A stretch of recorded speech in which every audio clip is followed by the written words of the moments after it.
Hello students, Henry Fayol के principles में आज हम आगे के 4 प्रिंसिपल्स करेंगे। तो जिसमें पहला प्रिंसिपल है unity of direction. Unity of direction का मीन्स क्या है? देखिए, there should be one head for and one plan for a group of activities having the same objective.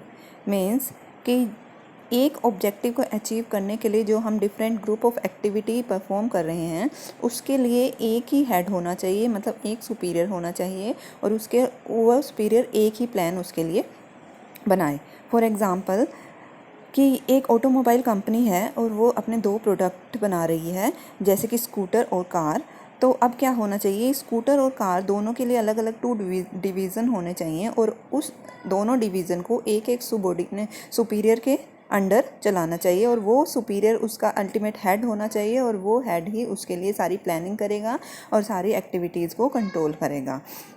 इससे अब बेनिफिट क्या होगा? पॉजिटिव इफेक्ट देखिए बच्चों, क्या होगा कि स्पेशलाइजेशन मिल जाएगा, क्योंकि एक ही हेड है, एक ही मैनेजर उससे एसोसिएट है, उसे पता है कि क्या करना है। एफिशिएंसी में इंक्रीज़ हो जाएगा, ऑब्जेक्टिव अचीव करना हमारा ईजी हो जाएगा, और साथ में कोऑर्डिनेशन भी बना रहेगा। और वायलेटिंग इफेक्ट यदि बात करें तो ये हमारा स्पेशलाइजेशन नहीं मिलेगा, हमें एफिशिएंसी नहीं मिलेगी, ऑब्जेक्टिव अचीव होने में मुश्किल होगी, कोऑर्डिनेशन भी नहीं होगा। इसके बाद बच्चों देखिए, जो हमने कल एक प्रिंसिपल किया था यूनिटी ऑफ कमांड और unity of direction. Unity of command से यूनिटी ऑफ डायरेक्शन जो है वो किस तरह से अलग है, difference between unity and command and unity of direction. सबसे पहले पॉइंट है मीनिंग में हम दोनों ही प्रिंसिपल का मीनिंग लिख देंगे यहाँ पर। इसके बाद सेकंड पॉइंट है एम क्या है? यूनिटी ऑफ कमांड का एम क्या है? जैसे कि मीनिंग में बताया था कि एक सुबॉर्डिनेट को एक ही सुपीरियर से हमें क्या मिलना चाहिए? कमांड मिलनी चाहिए। तो इसका जो एम हो गया वो क्या हो गया? Prevent dual subordination. और यूनिटी ऑफ डायरेक्शन का जो हमारा एम है वो क्या है? Prevent overlapping of various activity, की वेरियस एक्टिविटी जो है वो एक ओवरलैप न हो। यदि एक से ज़्यादा हेड के अंडर हम यदि किसी काम को देंगे तो हो सकता है कि एक हेड को पता नहीं है और वो वही एक्टिविटी फिर से परफॉर्म कर ले जो कि पहले से हो चुकी है।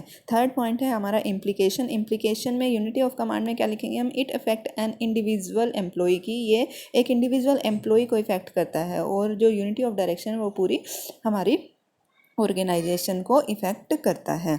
नेक्स्ट हमारा प्रिंसिपल है बच्चों subordination of individual interest to general interest.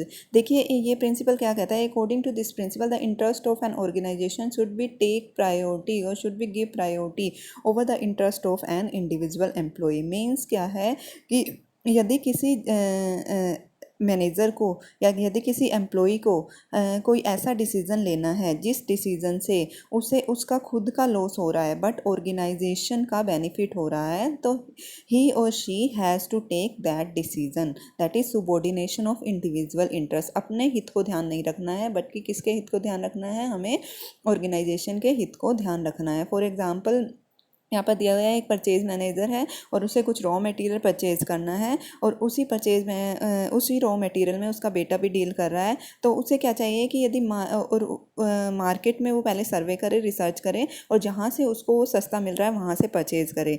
But उसने क्या किया कि मार्केट में वो 110 रुपये के हिसाब से मिल रहा है बट उसका बेटा 120 के हिसाब से दे रहा है। उसने अपने बेटे से वो रॉ मटेरियल परचेज़ कर लिया। तो यहाँ पर वो क्या कर रहा है? Violating that principle subordination of individual interest then the general interest.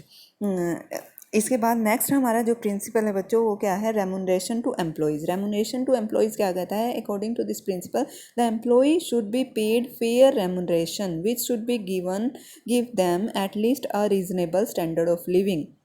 Means कि एम्प्लॉयज़ को, हर एम्प्लॉय को एक फेयर रेमुनरेशन देना है, और यहाँ पर फेयर रेमुनरेशन का मतलब क्या है कि उतना रेमुनरेशन देना है जो कि एम्प्लॉय को एक रीज़नेबल स्टैंडर्ड ऑफ लिविंग दे सके। अब यहाँ पर 2 बातें ध्यान रखनी है कि वो एम्प्लॉय के लिए रीज़नेबल होना चाहिए, स्टैंडर्ड ऑफ लिविंग प्रोवाइड कर सके। दूसरा वो जो कंपनी है हमारी उसकी पेइंग कैपेसिटी के अंदर भी होना चाहिए। तो इसके हमारे पॉजिटिव इफेक्ट क्या है? Increase the encourage and satisfaction. Employees की सेटिस्फेक्शन बढ़ेगी, डेडिकेशन बढ़ेगी एम्प्लॉय में यदि उनको अच्छा वेजेस मिल रहा है, और लेबर टर्नओवर रेशियो कम हो जाएगी। मीन्स हमें वो छोड़कर नहीं जाएंगे। इसी बाद हमारा नेक्स्ट प्रिंसिपल बच्चों क्या है? Centralization and decentralization. अब इस प्रिंसिपल में क्या किया गया है कि there should be effective centralization instead of complete centralization and complete decentralization. अब देखो बच्चों, उससे पहले देखिए डिसेंट्रलाइजेशन क्या है। सेंट्रलाइजेशन मीन्स होता है कि सारी पावर को एक ही पर्सन के पास रखना, सेंट्रलाइजेशन सेंटर कर देना पावर को। और डिसेंट्रलाइजेशन क्या होता है, पावर को डिस्पर्स कर देना, बांट देना। तो यहाँ पर इस प्रिंसिपल के अकॉर्डिंग क्या करना चाहिए, ना तो पूरी तरह से सेंट्रलाइजेशन किया जाना चाहिए, ना डिसेंट्रलाइजेशन किया जाना चाहिए। हमें क्या करना चाहिए, इफेक्टिव सेंट्रलाइजेशन करना चाहिए। For example the important policy related decision, objective determination के decision should be kept in the hand of the higher level and the daily routine decision should be disperse to the lower level, up to the lower level subordinate, that is effective centralisation. अब positive effect की बात करें तो क्या होगा, decrease in the workload, superior के workload में कमी आएगी, क्विक डिसीजन ले सकते हैं, सुबॉर्डिनेट को एनकरेज मिलेगा, मोटिवेट होंगे, हमारा ऑब्जेक्टिव इजीली अचीव हो जाएगा। थैंक यू बच्चों। इसके बाद हम आगे के कल 4 प्रिंसिपल करेंगे।